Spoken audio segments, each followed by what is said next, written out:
uyu mugabo bita Kazungu biravugwa ko nubwo yanditse iyo baruwa isaba imbabazi, biravugwa ko hari andi makuru yaba yaratanze ku bakoranye nawe. Galaxy TV.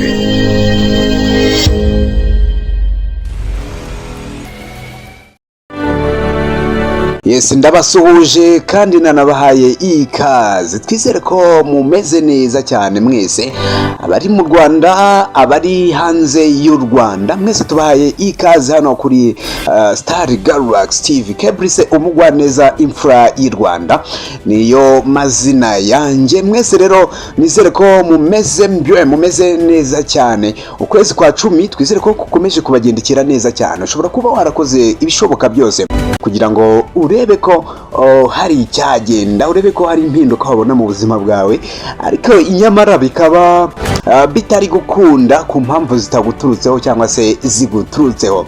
Icyo nakubwira muri aka kanya, umeza wihangane, hanyuma wongere n'amasengesho, ntawamenya ejo cyangwa ejo bundi bishobora gukunda.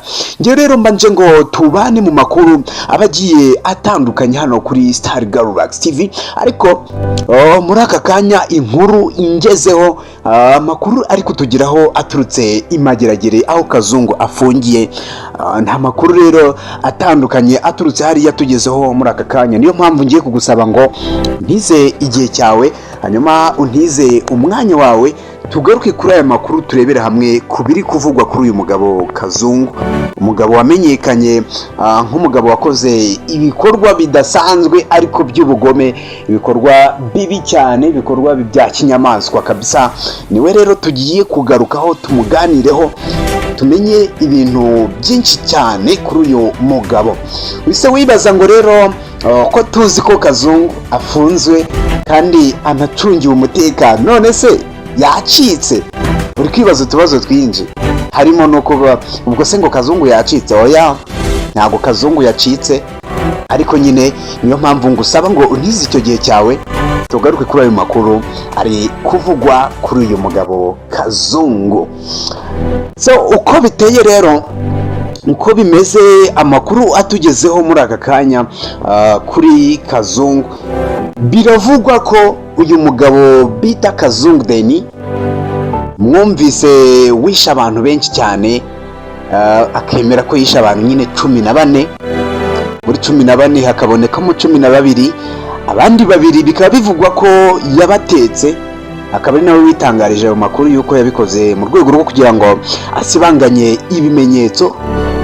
Uyu mugabo Kazungu, amakuru atugezeho nuko uyu mugabo Kazungu ahafungiye ngo yaba yaranditse ibaruwa asaba imbabazi ku byaha yakoze. Uri kumva? Ayo nta makuru nyine atugezeho. Arangira ati ibyaha ko nabyemeye, abantu mwese ngira ngo mwarabyumvise. Aravuga ati ibyaha narabyemeye, ndimo ndanasaba imbabazi. Abinyuza no mu nyandiko rwose, ati muyingerezi bukuru, nsabye imbabazi ku byaha nakoze. Rero ni Kazungu, namwe mu makuru twumvise ko twumvise nyine aturuka hariya IMAGERAGERE, avuga ko Kazungu arimo ashaka gusaba imbabazi. Ese ku bwanyu murabona uyu mugabo Kazungu izo mbabazi azikwiye? Sinzi nyine, buri wese afite uko abyumva, afite uko ari kubibona, ariko wenda turaza no gufatira decision hamwe, turebe nkatwe nk'ababirebera inyuma, ese koko Kazungu yaba akwiye wenda kugabanyirizwa ibihano nk'umuntu wemeye icyaha akasaba imbabazi? Tubisesengureho turebe ukuntu ibintu bimeze. Ako ni kamwe mu kantu navuga ko ni kimwe mu bintu nyine tumenye, narinje nyine kugira ngo mbasangize. Ikindi kintu twamenye, uyu mugabo bita Kazungu, murabizi hashize iminsi itari myinshi nyine, mu minsi 30 agomba gufungwa hariya IMAGERAGERE. hanyuma akazagaruka kuburana nyuma iminsi 30 y'igifungo cy'agateganyo irangiye. Uyu mugabo bita Kazungu biravugwa ko nubwo yanditse iyo baruwa isaba imbabazi, biravugwa ko hari andi makuru yaba yaratanze ku bakoranye nawe, hanyuma akaba ari kimwe mu bintu bizashingirwaho ubwo azaba ari kuburana nyine urwo rubanza azaburana iminsi 30 y'igifungo ubwo izaba irangiye. Muri abo bantu biravugwa ko muri abo bantu yavuze umubare munini ari abanyamahanga bakoranaga nawe, bikekwa ko bashobora kuba baramufashaga mu gufata bya bice by'umubiri yabaga yarakase ku bantu, bakamufasha mu kubishakira isoko no kubigurisha nyine ku isoko mpuzamahanga rya dark market.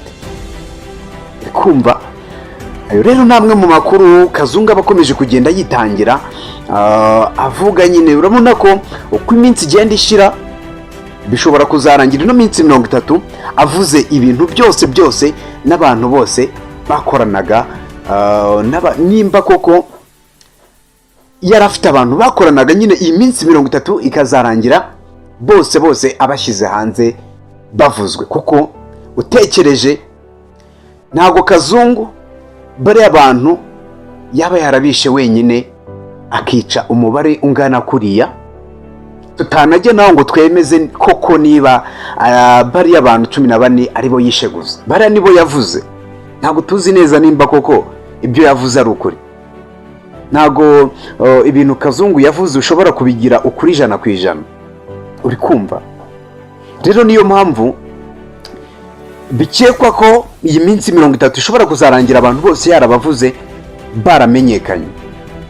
Hari abagiye bamucika, bagiye batanga ubuhamya bwinshi cyane, bagiye bavuga ibintu byinshi kuri Kazungu, ariko ikiriho nuko uko bwije avuga umuntu, uko bukeye agatanga andi makuru.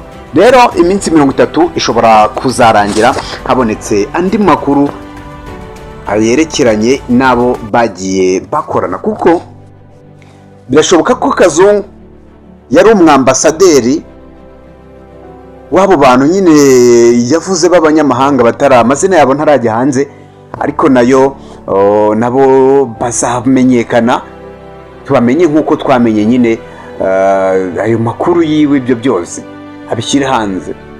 Ni muri urwo rwego rero navuga ko ibyo bintu byose bizagenda bimenyekana, tukamenya amakuru avugwa kuri aba bantu bakoranaga. Yes, ngayo nguko rero nuko bimeze kuri Kazungu. Ariko rero reka twibaze Kazungu ko yasabye imbabazi, nubwo wenda tutaramenya icyo azasubizwa, cyane ko agifite n'izindi manza imbere agomba kuburana kugira ngo tumenye igihano nyamukuru azahabwa ku byaha yakoze. Uyu munsi bikaba bivugwa ko uyu mugabo Kazungu yaba yanditse ibaruwa isaba imbabazi. Ese ku bwawe urabona Kazungu akwiriye ikihe gihano? Ese ko yasabye imbabazi urabona akwiriye kugabanyirizwa ibihano cyangwa bamukanira umukwiye? Ndakeka rero buri wese ahari afite ibyo ari kwisubiza bijyanye n'icyo kibazo. Ikiriho rero nuko Kazungu hakurikijwe ibyaha yakoze, igihano uko biri kose ntabwo gishobora kuba imyaka runaka, ariko turacyategereje ngo turebe uko bizaba bimeze. Ari nayo mpamvu nkubwira ngo reka dutegereze umwanzuro wa nyuma w'urukiko, hanyuma tuzabone tuvuge ibindi bintu birenze, turebe igihano bazamuhereza, hanyuma tuzaze turebera hamwe se ibyaha Kazungu yakoze bihwanye n'iki gihano ahawe. Hanyuma tuzaze nyine turebe ukuntu byose biba bigiye byifashe, ukuntu biba bigiye bimeze. Nyitake bwise umugwaneza, nimera duhurire mu zindi nkuru, nzagenda ngohereza update aturutse imageragere aho Kazungu afungiwe. Ayo niyo makuru naba nguhaye kuri Kazungu. Hari andi makuru menshi ahari, ariko nyemereranya guhereze ikindi gihe. Hanyuma kora subscribe kugira ngo ujye ubana natwe menye ibintu byinshi biba byagiye bitambuka hano kuri Star Galaxy TV.